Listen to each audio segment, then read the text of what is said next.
Մենք հունիս-հուլիս ամիսների ընթացքում միրգ արտահանել ենք աշխարհի 15 երկիր,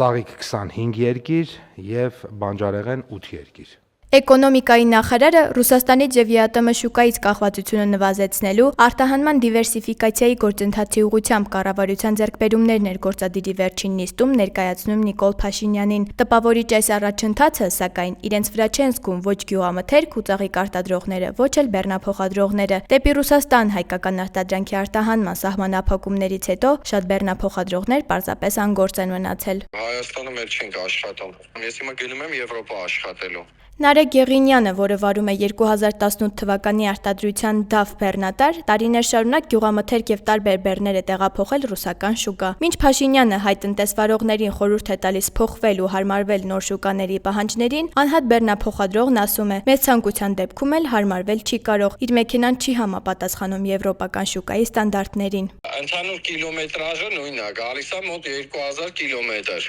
նույն 2000-ը, բայց այդ 4000 կիլոմետրը քշելու ընթացքում մեքենան կարա ունենա տեխնիկական խնդիր, օրինակ, ասենք, պաղիշք են տրաքեց։ Հասարակ ասենք մեր SNG-ում մենք կանենք կամ Հայաստանում կանգնենք օրինակի համար ակը փոխենք, որ տրաքել է։ Փոխենք ու շարունակենք ճանապարհը, եվրոպական ոչ մի երկիր թույլ չի տալուց, որ դու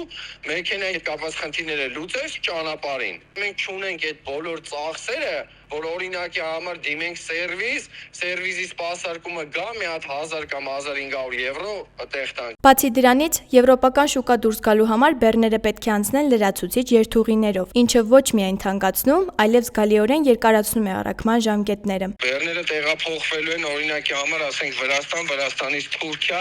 Թուրքիայից նավով դեպի եվրոպական երկրներ։ Նավը հատուկ օրեր ունի, դու